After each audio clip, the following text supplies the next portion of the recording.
कैसे हो dear student. कल बेटा फ़ोन में प्रॉब्लम हो गई थी, इसलिए कल आपको काम नहीं मिला। आज अपन बता रहे हैं आनुरूपण विधि से उपसूत्र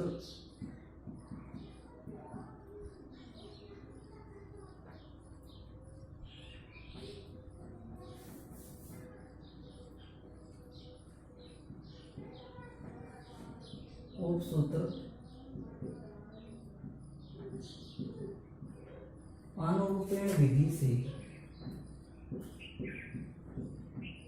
घनफल। देखो आनुरूपण विधि से बेटा डबल अंकों की संख्या का ज्ञात करते हैं। इसमें आधार उपाधार का कोई सिस्टम नहीं है। इस विधि से देखिए अपन घनफल ज्ञात करते हैं तो कोई भी दो डिजिट लेते हैं। मतलब जैसे मान लीजिए आपको 16 का घनफल ज्ञात करना, अक्सर बोर्ड पूछता रहता है 16 का घनफल उपसूत्र आनुरूपण विधि से। अच्छा, आनुरूपण विधि से फर्क भी है, वो पहले मैंने आप लोगों को पढ़ा चुका। और अब है उपसूत्र आनुरूपण विधि से घनफल। आनुरूपण का जो शाब्दिक अर्थ है इसका मतलब अनुपात समानुपात से लिया गया है। लेकिन जब घनफल ज्ञात करते हैं इस विधि से तो हम दी गई जो संख्या होती है उसकी 4 खंड बनाते हैं, फर्स्ट, सेकंड और थर्ड, फोर्थ। यानी उपसूत्र आनुरूपण विधि से जब घनफल ज्ञात करते हैं तो दी गई जो संख्या होती है उसके 4 खंड बनाते हैं। पहले खंड में हम क्या करते हैं, 2.5 अंक का क्यूब लिखते हैं। अब 2.5 अंक ये इकाई अंक, ये 2.5 अंक है, तो पहले खंड में 2.5 अंक का क्यूब और चौथे खंड में इकाई अंक का क्यूब लिखते हैं। दूसरे खंड में 2.5 अंक का स्क्वायर इंटू इकाई अंक और तीसरे खंड में 2.5 अंक इंटू इकाई अंक का स्क्वायर। यानी उपसूत्र आनुरूपण विधि से जब घनफल ज्ञात करते हैं तो हम दी गई जो संख्या है उसके 4 खंड बनाते हैं, first, second, third, fourth. First, second, third और फोर्थ, ये 4 खंड बनाते हैं। पहले खंड में 2.5 अंक का क्यूब, चौथे खंड में इकाई अंक का क्यूब, दूसरे खंड में 2.5 अंक का स्क्वायर इंटू इकाई अंक, तीसरे खंड में 2.5 अंक इंटू इकाई अंक का स्क्वायर। इधर 1 का क्यूब होता है 1, 1 का स्क्वायर होता है 1 और 6 एकम 6, 6 संगा 36 और 36 एकम 36, और 6 का क्यूब होता है 216। 6 का क्यूब कितना होता है 216। तो अपने पास जो द्वितीय और तृतीय खंड है इसका दुगुना करके इस संख्या में अपन ऐड करते हैं। जैसे यहाँ 6 है तो 6 का दुगुना 12 करके अपन इसमें ऐड करेंगे। ऐसे 36 है, 36 का दुगुना हो जाएगा 72। ये करके अपन मतलब इसमें ऐड करते हैं। तो यहाँ आपके पास 216, ये आपके पास है 108 और 12 और 6 हो जाएंगे 18, इधर हो जाएगा 1। क्योंकि आधार इसमें 10 होता है इसलिए हर खंड में से एक एक नंबर लिखते हैं। यानी सबसे पहले हम 4 खंड बनाते हैं, फर्स्ट, सेकंड, थर्ड, फोर्थ। पहले खंड में हम 2.5 अंक का क्यूब करते हैं, चौथे खंड में इकाई अंक का क्यूब करते हैं, दूसरे खंड में 2.5 अंक का स्क्वायर इंटू इकाई अंक, तीसरे खंड में 2.5 अंक इंटू इकाई अंक का स्क्वायर। वो करने के बाद हमारे पास ये संख्या आ गई ऐसे 4। उसके बाद द्वितीय और तृतीय जो खंड है, दूसरा और तीसरा जो खंड है, उसमें हम मतलब जो नंबर मल्टीप्लाई करने के बाद आते हैं उसका दुगुना करके ऐड करते हैं, मतलब दुगुना करके हम जोड़ते हैं। जैसे 6 है इसका गुना जो है तो यहाँ 6 का दुगुना 12 जोड़ दी, यहाँ गुना 36 है तो 36 का दुगुना 72 जोड़ दी। इसमें से एक एक संख्या लेते हैं। यहाँ 6, 21 में 8 जोड़ते हैं तो यहाँ हो जाएगा 29, 29 का 9 हासिल हो जाएगा 2। 10 में 2 जोड़े तो 12, 12 में ये 8 जोड़ेंगे तो 20, 10 और 8 18, 2 हासिल 20, 20 की 0 हासिल 2। ये 1 और 1 बटा हो जाते हैं 2 और 2 को जोड़ के कितने हो जाते हैं 4, इसलिए 4096। अपन जांच करें आंसर की तो वो 16 इंटू 16 इंटू 16 3 बार मल्टीप्लाई कर 4096 आएंगे। नेक्स्ट मान लीजिए एक और एग्जाम्पल, मान लीजिए यहाँ अपन को 34 का घनफल ज्ञात करना है इस विधि के द्वारा, आनुरूपण विधि से ज्ञात करना है। तो यहाँ डियर स्टूडेंटों हमें वही 4 खंड बनाते हैं इस विधि से ज्ञात करते हैं, फर्स्ट, सेकंड, थर्ड और फोर्थ। इस विधि से घनफल ज्ञात करते हैं तो हम 4 खंड बनाते हैं। पहले खंड में 2.5 अंक का क्यूब, चौथे खंड में इकाई अंक का क्यूब, दूसरा जो खंड है उसमें 2.5 अंक का स्क्वायर, 2.5 अंक का स्क्वायर इंटू इकाई अंक, और तीसरा जो खंड है 2.5 अंक इंटू इकाई अंक का स्क्वायर। विधि से घनफल ज्ञात करते हैं तो हम 4 खंड बनाते हैं, फर्स्ट, सेकंड, थर्ड, फोर्थ। पहले खंड में 2.5 अंक का क्यूब, चौथे खंड में इकाई अंक का क्यूब, दूसरे खंड में ढाई अंक का स्क्वायर इंटू इकाई अंक, और तीसरे खंड में ढाई अंक इंटू इकाई अंक का स्क्वायर। 3 का क्यूब होता है 27, 3 दिए हो जाएंगे 9, और 9 चौक हो जाते हैं 36, 4 चौक हो जाएंगे 16, 16 दिए हो जाएंगे 48, 4 क्यूब होते हैं 64, 36 का दुगुना होता है 72, और 48 का दुगुना होता है 96। मतलब दूसरे तीसरे खंड में जो संख्या उसका दुगुना करके ऐड कर देते हैं। यहाँ 64, 8 से 14 का 4 हासिल 1, 9 4 13 और 1 हो जाएंगे 14, 144। यहाँ हो जाएंगे आपके 108, यहाँ हो जाएंगे आपके पास 27, ये 4 6 4 हो जाएंगे 10, 10 की 0, 4 4 10, 10 की 0 हासिल 1, 14 और 8 हो जाएंगे 22, और 1 हो जाएगा 23, 14 और 8 22, और 1 हासिल जोड़ेंगे तो 23, 23 का 3 हासिल 2, वो 2 इस 10 में जोड़ेंगे तो हो जाएंगे 12, 12 में फिर ये 7 जोड़ते हैं तो हो जाता है 19, 19 का 9 हासिल 1, 2 और 1 3, इस प्रकार से 39 304 आ जाएंगे। मतलब कोई भी नंबर हो सकता है। मान लीजिए आप ये क्वेश्चन, हम एक और एग्जांपल बताइए आप, तो यहाँ आप लोगों के पास मान लीजिए संख्या आपकी 45, 45 का घनफल ज्ञात करने इस विधि के द्वारा, अनुरूपण विधि से घनफल ज्ञात। कोई सूत्र याद नहीं करना, केवल जो दी गई संख्या है उसके 4 खंड बनाने आपको, फर्स्ट सेकंड और थर्ड और फोर्थ। दिमाग में मस्तिष्क में ये बात भर लो, उपसूत्र अनुरूपण विधि से जब हम घनफल ज्ञात करते हैं तो हमें 4 खंड बनाने, फर्स्ट सेकंड थर्ड फोर्थ। 4 खंड बनाने के बाद हम पहले जो खंड है उसमें हम 2.5 अंक का क्यूब कर देते हैं, चौथा जो खंड है इसमें हम इकाई अंक का क्यूब कर देते हैं। पहले खंड में 2.5 अंक का क्यूब, चौथे खंड में इकाई अंक का क्यूब। दूसरा जो खंड है इसमें 2.5 अंक का स्क्वायर इंटू इकाई अंक। तीसरा जो खंड है वो 2.5 अंक इंटू इकाई अंक का स्क्वायर। 4 का क्यूब हो जाएगा 64, 4 का स्क्वायर होता है 16, 16 पंच हो जाएंगे 80, 55 25, 25 चौका 100, और 5 का क्यूब हो जाएगा 125, 5 क्यूब कितना हो जाएगा 125। इस प्रकार से उपसूत्र अनुरूपण विधि से जब हम घनफल ज्ञात करते हैं तो 4 खंड बनाते हैं, फर्स्ट सेकंड थर्ड फोर्थ।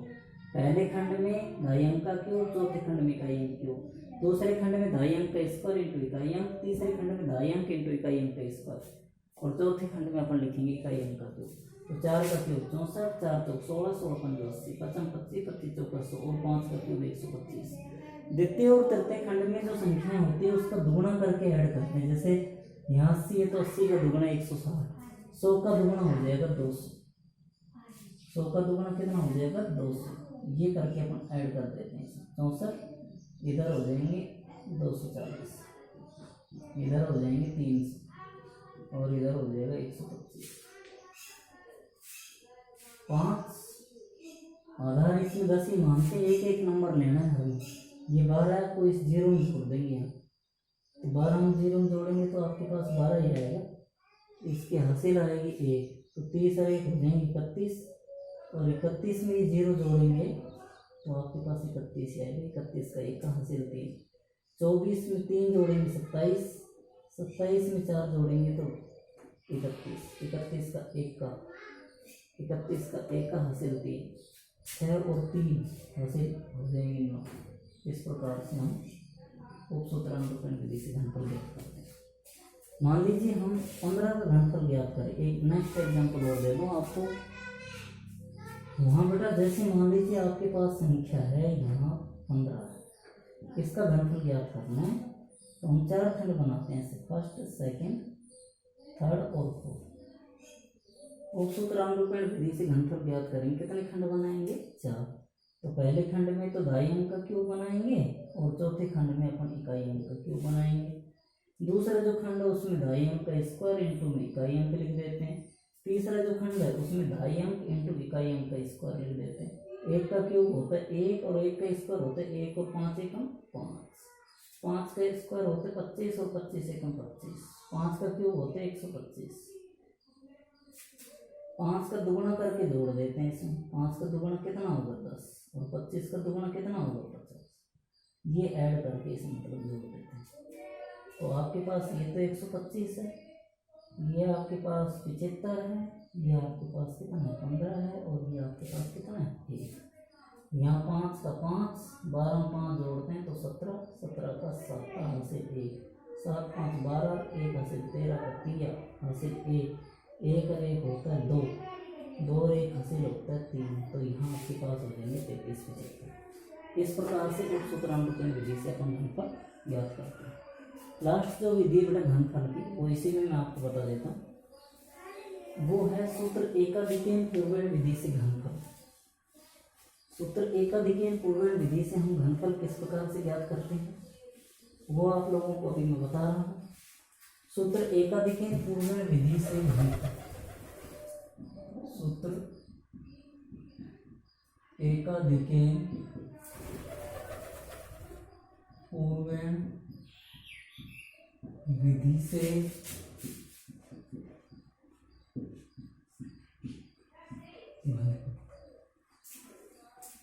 सूत्र एकाधिकेन पूर्वेण विधि से घनफल।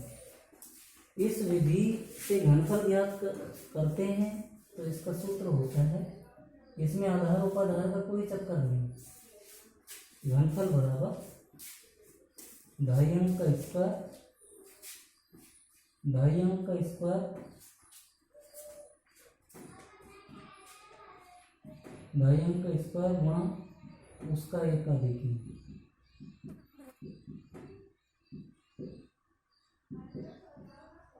ऑब्लिक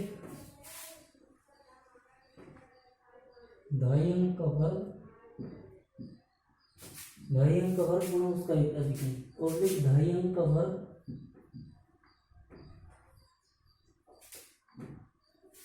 ढाई अंक का वर्ग गुणा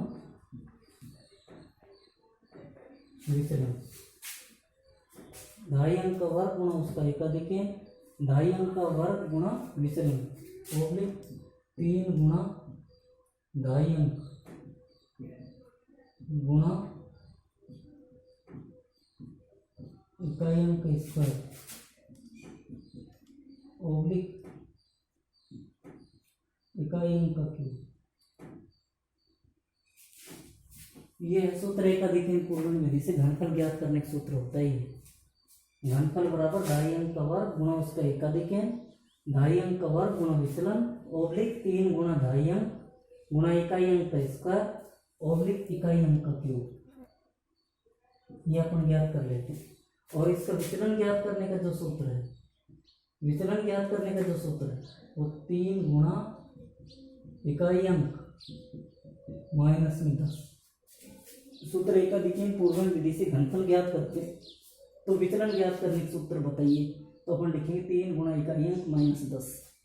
बेसिकली अपन मतलब संख्या में से आधार अंक को घटाते थे विचलन ज्ञात करने में, लेकिन इसमें विचलन ज्ञात करने का जो सूत्र है सूत्र एकाधिकेन पूर्वेण विधि से वो 3 गुणा इकाई अंक माइनस 10 होता है। देखिए डियर स्टूडेंट, मान लीजिए हम 45 का घनफल ज्ञात करना चाह रहे हैं, है ना। तो हम सबसे पहले जब बड़े इकाई अंक तो है इसमें 5 और ढाई अंक कितना है 4, हम विचलन ज्ञात कर लेते हैं सीधा इसमें।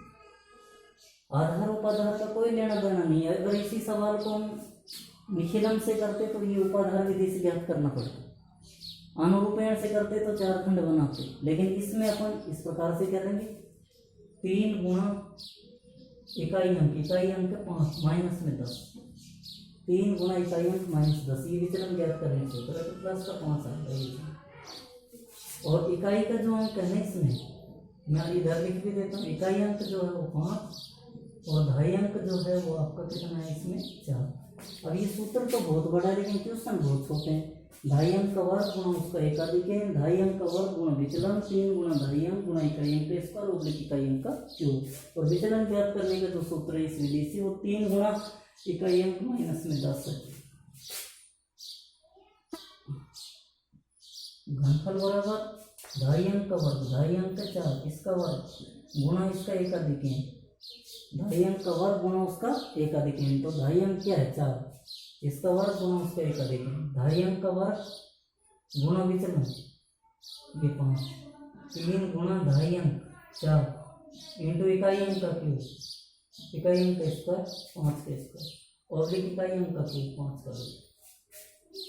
4 चौक हो जाएंगे 16, 16 पंज हो जाएंगे 80, 4 चौक 16, 16 पंज हो जाएंगे 80, 5 25, 25 चौक 100, 100 या 300, 5 का क्यूब हो जाएगा 125, 5 क्यूब कितना हो जाएगा 125। तो यहाँ 5 आधार इसमें 10 ही लेना है, 5 का 5, 12 में 0 जोड़ेंगे तो 12 का 2 हासिल 1, फिर ये 30 में 1 हासिल जोड़ेंगे तो आपके पास 31 हो जाएगा। 31 में ये 0 जोड़ेंगे तो आपके पास 31 रहेंगे। फिर 31 का 1 का हासिल कितने हो जाएंगे, 1 इसमें जोड़ा मतलब 12 में 0 जोड़ा 12, 12 का 2 हासिल 1, 30 में 1 जोड़ा 31, 31 में 0 जोड़ा तो 31, 31 का 1 का हासिल 3,